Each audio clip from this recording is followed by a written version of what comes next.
guys, welcome back to my channel. On today's episode of learning how to cook real Jamaican food, I made some Jamaican roast fish as well as some steamed fish. So if this is your first time making Jamaican roast fish, you're in the right place because this is my first time too.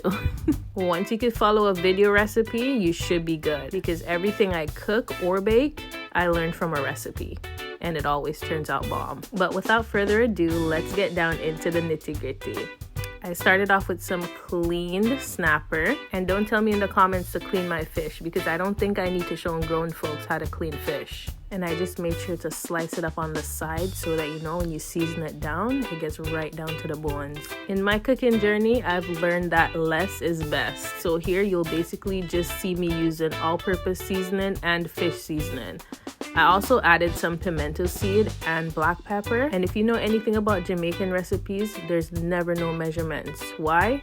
Because you just find the ingredients and let the ancestor take care of the rest. So that's what I did. I just added all my seasonings to this tiny bowl, mixed them together, and seasoned down my fish. You want to make sure you get the seasoning in all the crevices, all the corners. Open up the belly and put the seasoning there too. But at the same time, whatever seasonings you want to use and whatever seasonings you have available, use that and make it work. But if you're here to follow this recipe and this video, I'll definitely leave a grocery list in the description for you. This is probably my least favorite part about cooking Jamaican food because the pimento seed them get all about the place.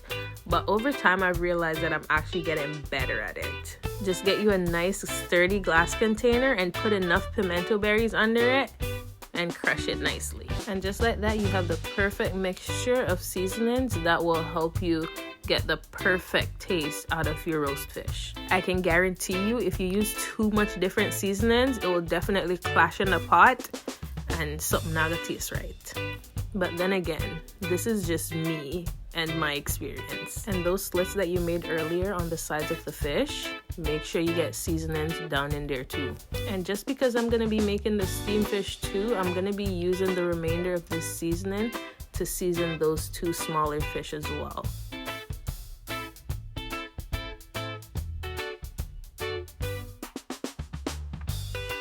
And if you want your fish to look pretty, make sure you get all the nice veggies to go in the pot. Because if you don't have the veggies, girl, the fish just are gonna look away. And even though I personally don't eat all of these veggies, I made sure I still use them. I used pumpkins, carrots, onions, okra, bell peppers, scallion and thyme, and your Scotch bonnet pepper. And don't forget your garlic. I don't put it here because I don't usually use fresh garlic. I like to have my minced garlic in the fridge, which has its pros and cons because I typically always forget to use my garlic. But anyway, make sure you cut your vegetable them nice and pretty. However you want to cut them so. If you cut them too big, you're gonna need a longer cooking time. If you cut them too small, the pot go plaka. Let me just tell you from now.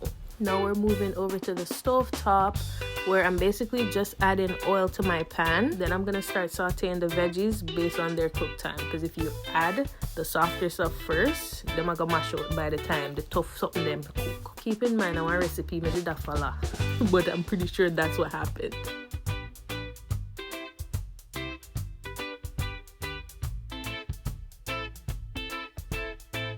Make sure to add your minced garlic, guys, if you have them in the refrigerator like myself.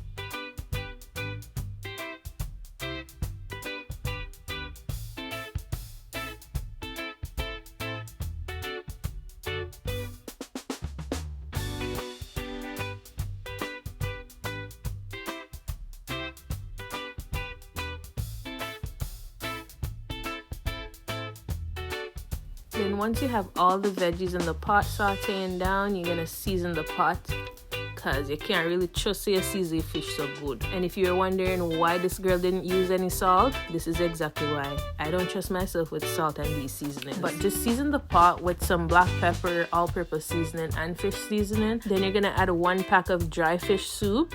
If you don't want the noodles, just use a strainer to get it out. Me personally, I like to add a little bit of noodles in my steamed fish, but not the roast fish them, for not add none. Then you're gonna add a little water and let that cook down for a couple minutes.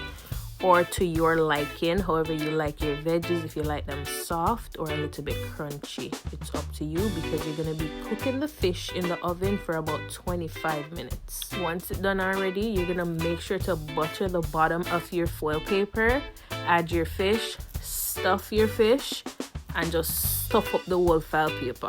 Just put as much veggies as you want on your fish. The only reason I have this tiny piece of foil paper for this big ass fish is because I ran out of foil paper. Don't judge. Once everything is stuffed up and packed up, you're gonna wrap it up like a burrito, put it on a baking tray, add some water. That way you can keep the moisture in the fish. Side note, you're also supposed to add butter and thyme on top of the fish before it goes in the oven, but truthfully I forgot. You can do that though. Then you're just gonna throw it in the oven at 350 degrees for 25 minutes or so. Now on to the steamers. I've made this before. I'm a pro at this. Just kidding, I'm still a learn. I'm basically sauteing the same veggies. Only thing I'm adding is my corn. Then I cook it down nice and proper. When you see everything a bubble down now, you're gonna add your fish. Add some butter to your fish for that extra moisture, as I mentioned before. And then you're gonna leave it, let it cook down for about 20 minutes. During that time, you can open the pot and just wash the fish with the gravy. Perfect.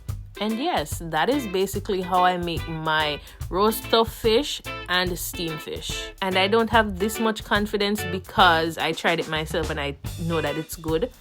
Other people tried it too and them say it good, so me know say it good. And if you're true Jamaican, you're gonna wanna make sure you drop in 2 water crackers in a dat. But I also did serve this up with some steamed white rice.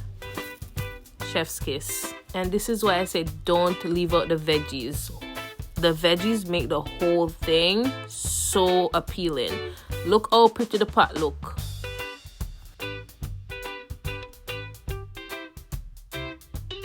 Anyways, my fish ready. Make we look.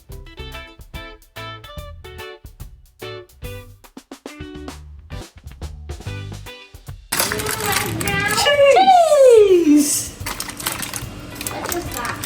And that is all the confirmation I need, because I know Marky can cook. See how all the colors come together? A nice island dish.